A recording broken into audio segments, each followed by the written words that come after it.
Hello, everybody. Welcome in to the final show of the week. It is Trending Politics Live.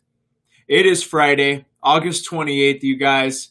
What a day. What a night.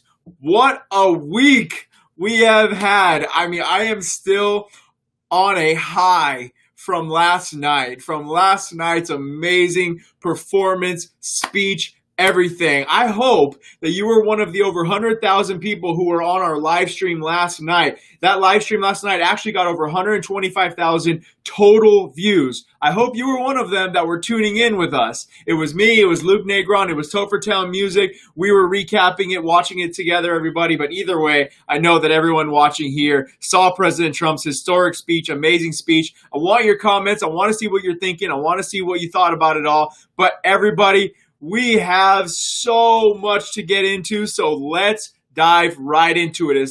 First of all, as many of you guys may know, my name is Clayton Kearns, trendingpolitics.com. Go refresh all day. We've got so much going up there, guys. I put up 5 articles last night, and I'm still going, guys. So here we go. Let's jump right into it, everybody. President Trump's speech, perfectly delivered, hit on everything that it needed to. It spoke compassionately about the coronavirus. And here is my first overall takeaway, everyone. Hope you're listening, okay? For me, it was the optics of it all. The Democrat convention looked like a really bad Zoom classroom call where everyone looked weird, everyone looked disjointed, everyone just looked uncomfortable.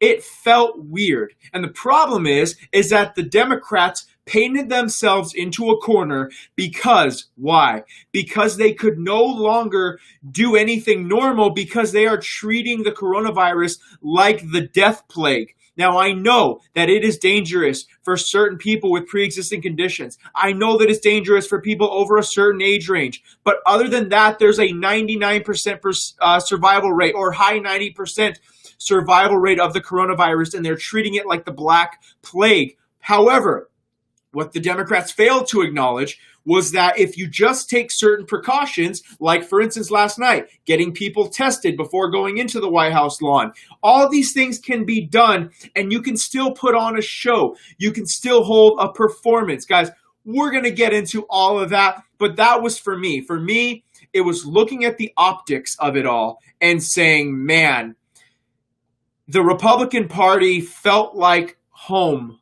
It felt like things were back to normal. We didn't see Joe Biden with a mask on, and it looked like a drive-in movie theater basically at the DNC with some $50 fireworks show, right? It felt weird, but the RNC and President Trump's speech last night felt like a blast. It felt like normal. It felt normal again. So I'm just going to go into a couple of the top clips here from President Trump. We're just going to go through a few of them, and then we are going to react to them. And then there was a ton of reaction to President Trump's speech. So let's get right into it. Here we go from President Trump. We'll make sure our companies and jobs stay in our country, as I've already been doing for quite some time, if you've noticed. Joe Biden's agenda is made in China. My agenda is made in the USA.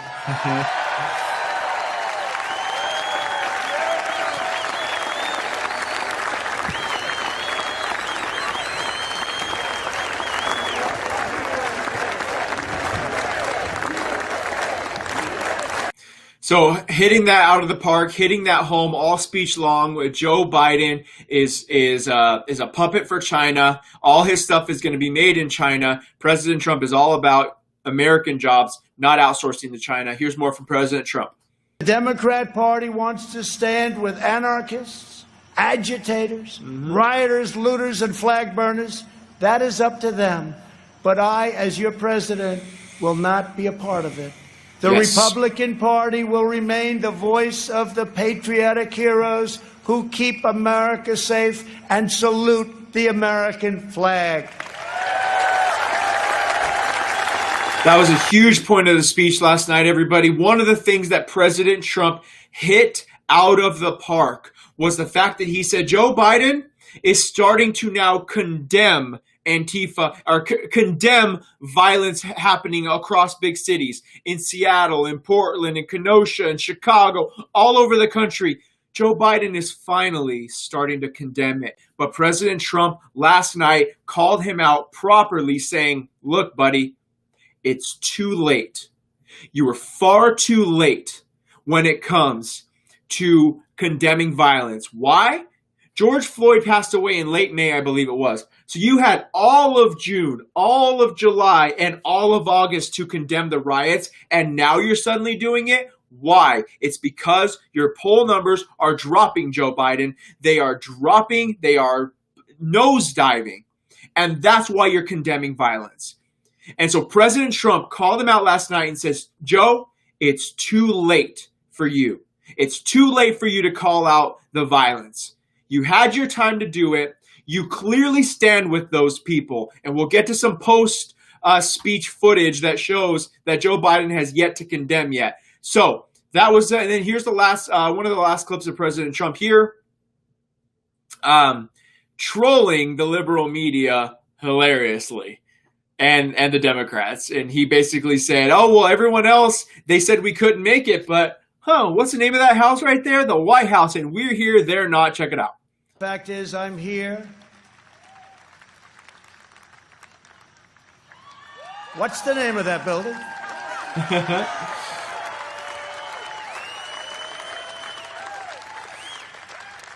But I'll say it differently. The fact is, we're here and they're not. Yeah.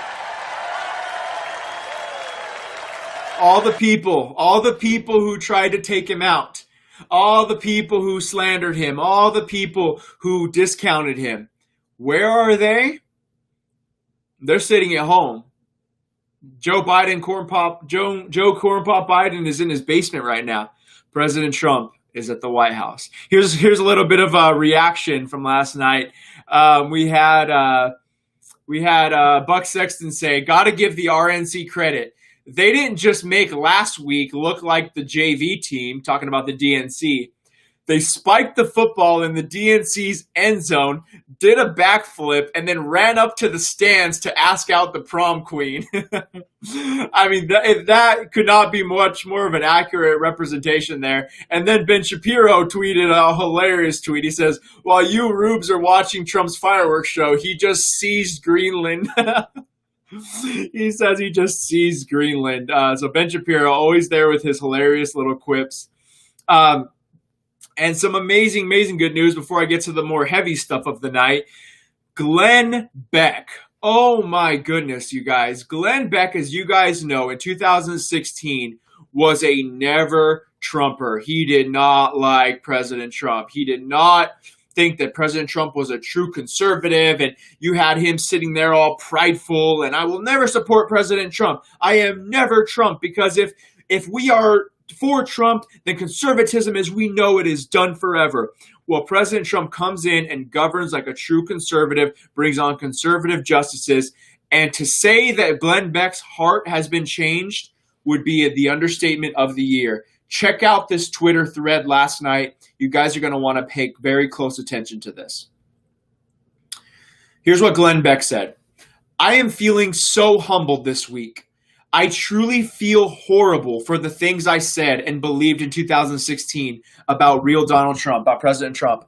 I believed the worst politically, which he proved me wrong at almost every turn in the most dramatic cases on life, Israel, China, authoritarian. 2, as I expected Trump to take control federally at the first opportunity. Here we are in a massive crisis. Bush violated the free market to save the free market. Trump could have violated federalism to save federalism, yet he stood firm through COVID. But let me cut to the chase.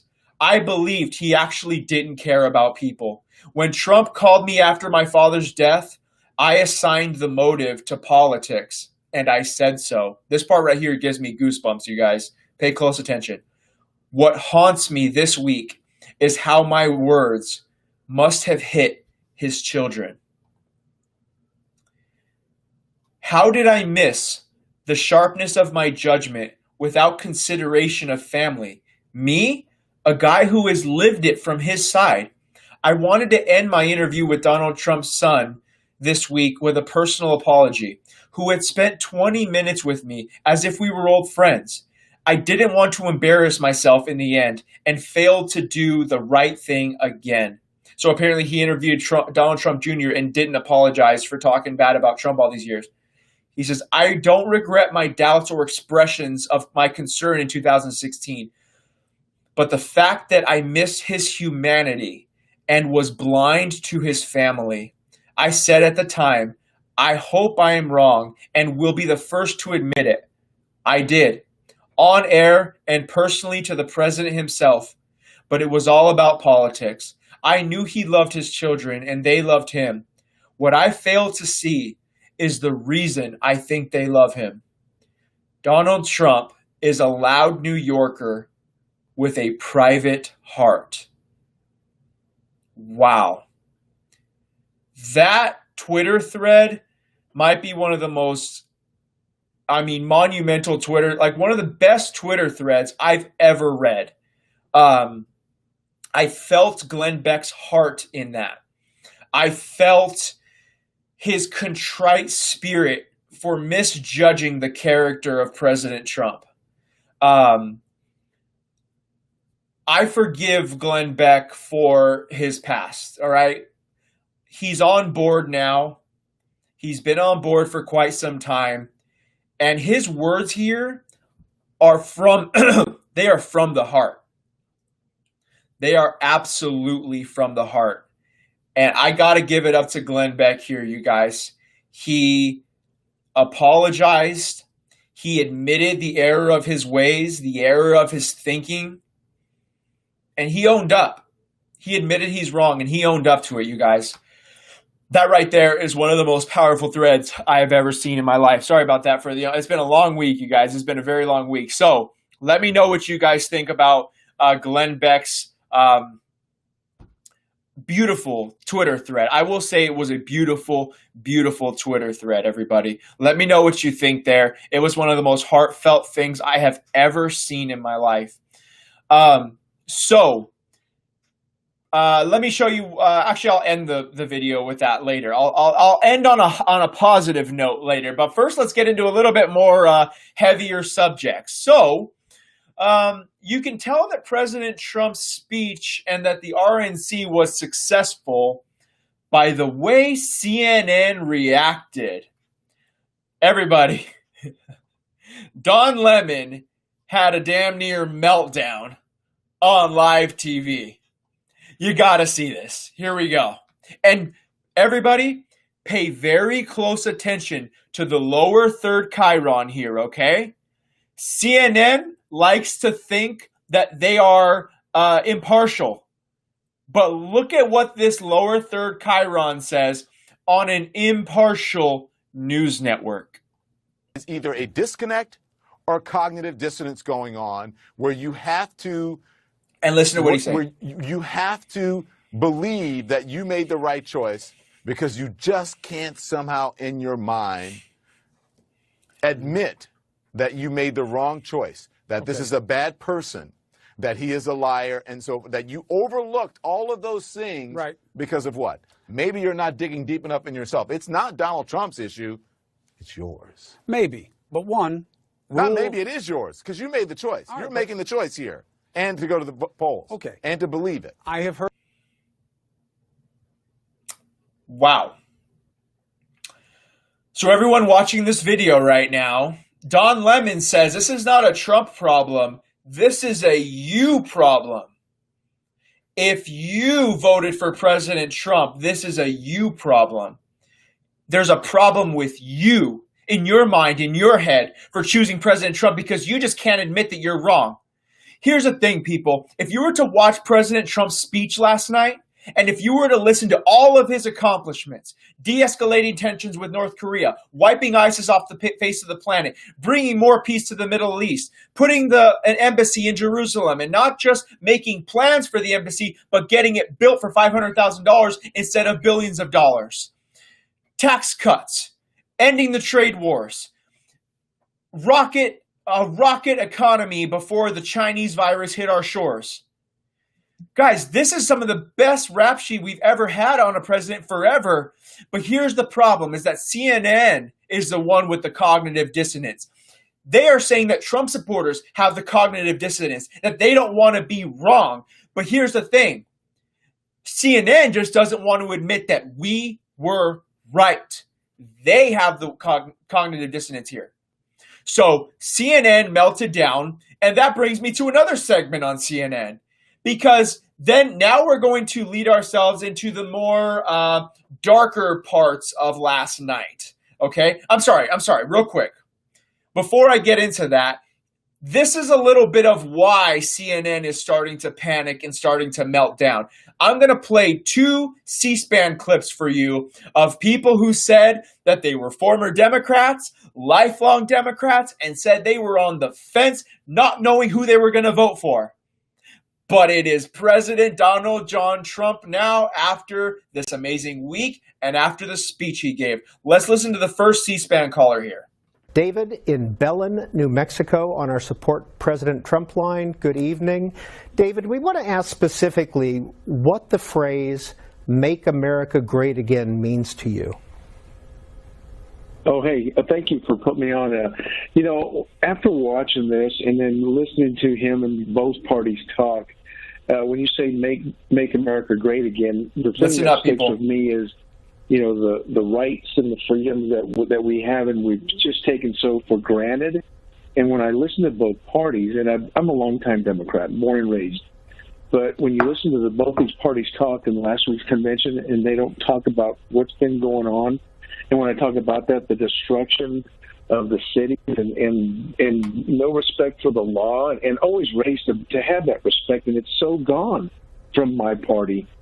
And after watching tonight, I said, I'm going to wait for debates, but I'm not. I mean, I have made up my mind. I am definitely going to go for, Donald Trump. Everybody, I want to see huge Trump 2020 in the comments below. I want to see it in the comments. I'm watching the comments. I want to see huge Trump 2020. That man said, I was going to wait for the debates. I'm a lifelong Democrat, he says. I'm going to wait for the debates.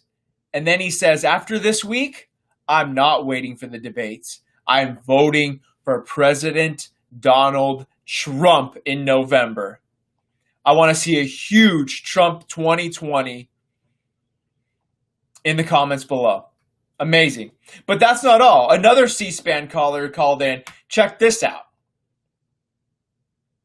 Susan is next, Venice, Florida, on our other lines. First of all, Susan, who are you supporting at this point? Who are you supporting for president? Well, I was on the fence, but now I'm going towards Trump. Why? I'm definitely going to go towards Trump. And one of the big things is that, the DNC didn't mention human trafficking at all. It was very dark, it was very gloomy, but they didn't mention riots, they didn't mention human trafficking. The RNC did mention that a couple of times. I'm comfortable with that. And then a little bit of... See, you guys, I'm telling you right now, the Democrats made a grave mistake not condemning violence.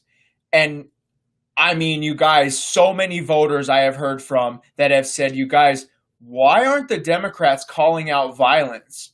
Why are they not denouncing the federal courthouses being set on fire, Molotov cocktails being thrown at police, police being hunted down, policemen being doxxed, innocent civilians being attacked on the streets of Portland and Seattle? This is turning voters away, and now it's too late. The Democrats had an entire week to call out these violent protests, and they refused to do it. They refused to do it.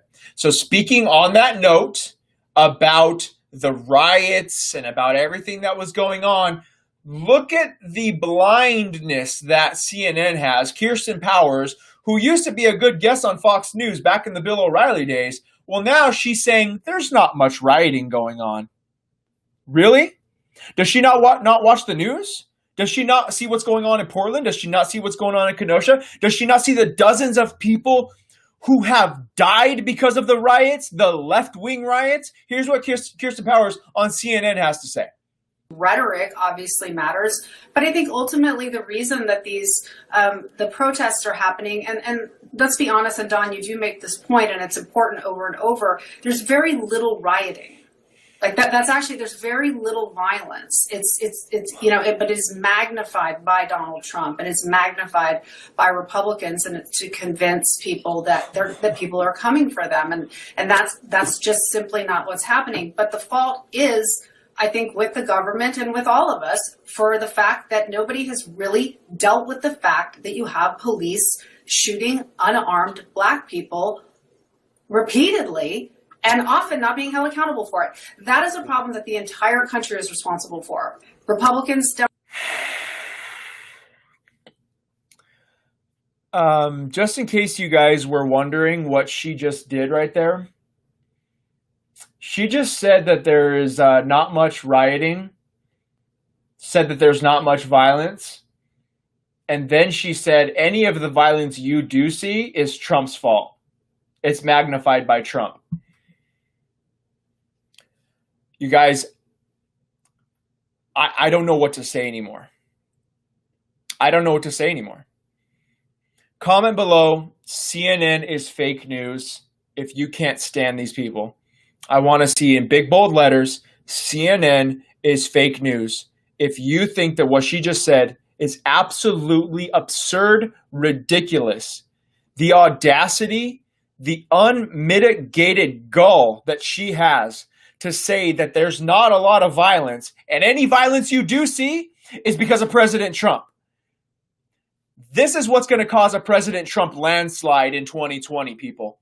I can feel it. I feel the landslide coming, you guys. We're going to look back on this election and say, why did we think Joe Biden had a chance? Why did we think that people were going to listen to the liberal media? It's very hard right now, guys, when we see all these polls and we're like, oh no, Trump's going to lose. You guys, he's not going to lose. We all need to do our part and vote.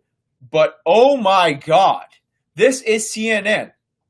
Now, speak on the note of riots, on the note of violence.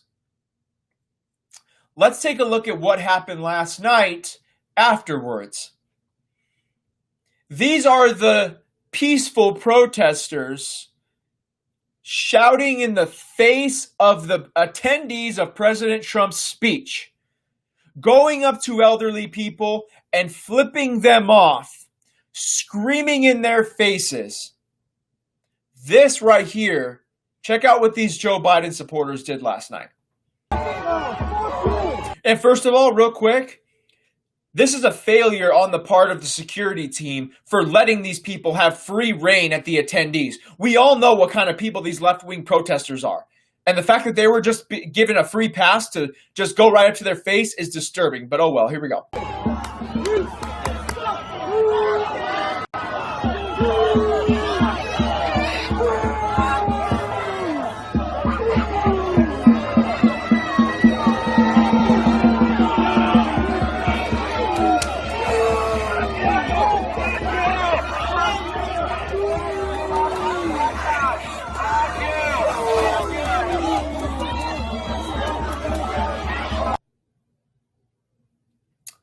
Joe Biden has still yet to condemn those actions.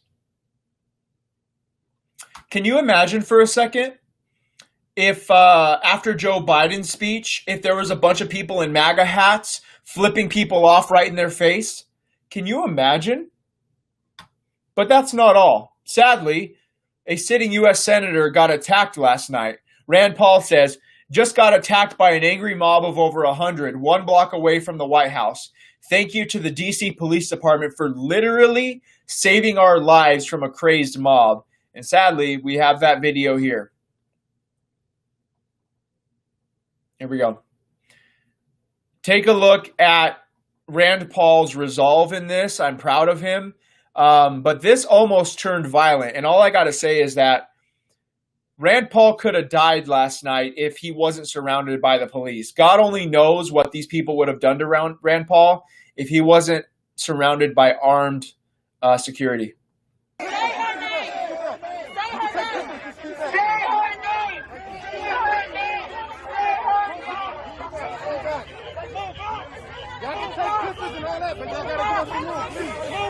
Move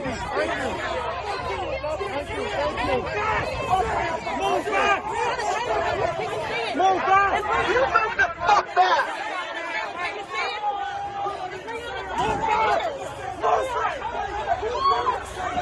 It's almost turned bad.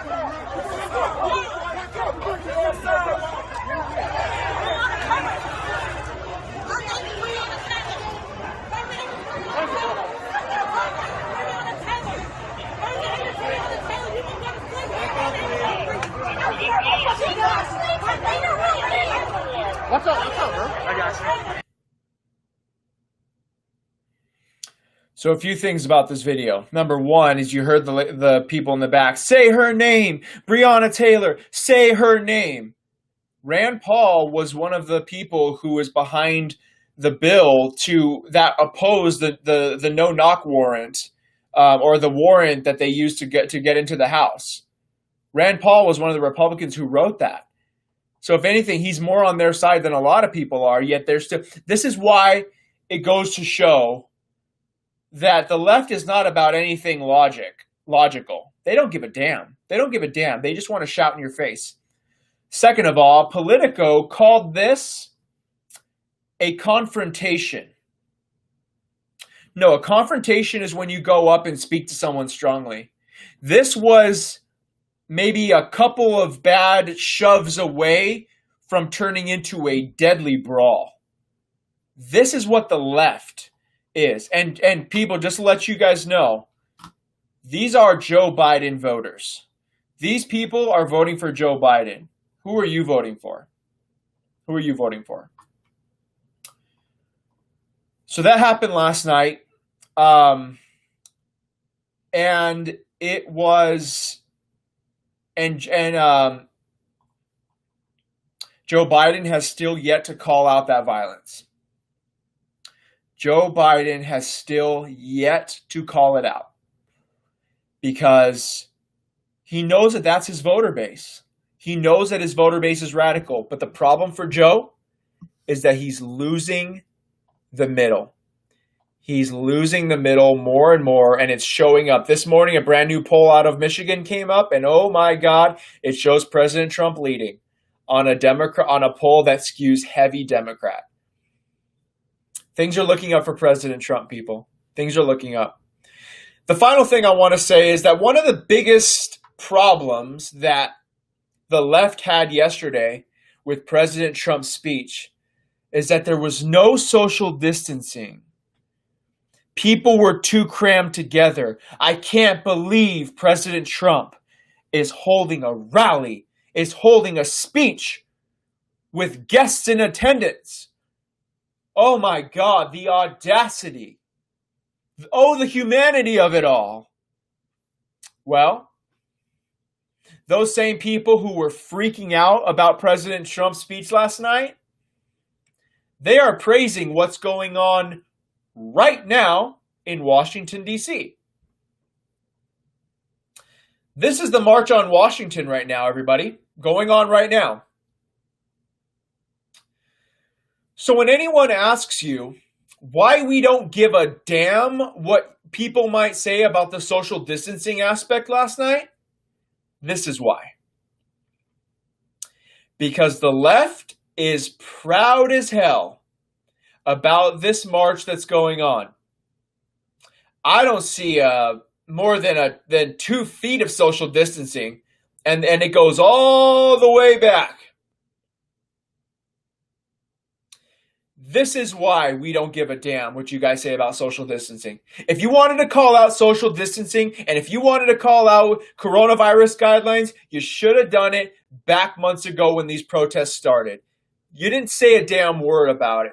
So it means nothing when you criticize President Trump for having lawn chairs and an audience at his speech last night when you're praising this going on. It means less than nothing. Less than nothing. So anytime someone is trying to complain about President Trump's speech last night, just show them this and point out the hypocrisy. The final thing I'm going to say here before I show you the final video of last night is Joe Biden. I just came across this video this morning, people. Joe Biden is clearly reading from a script here, and it's awkward and it's bad. Look at him. He looks sickly. He looks unhealthy. He looks low energy. Guys, he cannot become president of the United States. Look at this. He can't even answer a question from Anderson Cooper without reading from a script. Look at him. Look at his eyes. Every 2 or 3 words, he's looking to the side, people. Check this out. Played her on the air. She's saying, that's not who we are. That's not who our family is. That's not who Jacob is. Don't do it. And so, he continues to root for violence. It's, the country will be substantially safer when he is no longer in office. And, I'm going to work to calm the tensions and root out systemic racism. I'm going to lead. You think he's actually rooting for violence, that he wants violence because it allows him to claim a law and order mantle? Sure, and because it takes everybody's eye off the ball. Look at him. Want to talk about safety? Look at the biggest safety issue in the nation: COVID. Just yesterday we had 1,249 deaths. Over the 7-day period, we've averaged 1,000 deaths a day. Now that is more than the 5 largest countries in Europe. A combined population, a combined population bigger than us. You know how many they've had? 77 deaths a day.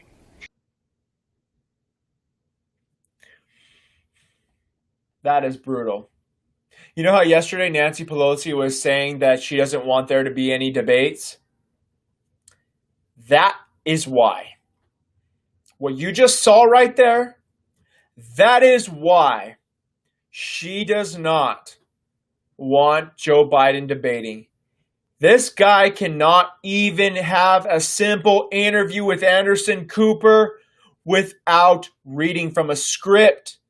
More importantly than that, he's not even going off a loose script. He's like, yeah, Anderson, yesterday we had, and then, guys, do your job, go out there and vote. And guys, one more thing I wanted to say about this picture here. You know how the left is all saying we can't vote in person? This right here is exactly why the left's clamoring for mail-in voting doesn't hold any weight anymore. If you're going to praise this behavior, then you can vote in person. If you can march in person, if you can riot in person, you can vote in person. Every time someone says we need mail-in voting, you had Barack Hussein Obama at John Lewis's funeral saying, well, we need mail-in voting so people don't get sick. Really, Barack? Because these are what your voters are doing. These are what your voters are doing. So if they can do this, then guess what? They can go in a voting booth and stand 6 feet apart. That's what they can do. All right. So I told you guys I'd leave you off on a positive note. So we're going to sit here for a second and relive a small part of the fireworks show. I'm going to make it full screen, and then I'll come back on screen and say my final farewell to you guys for this week. All right, here we go.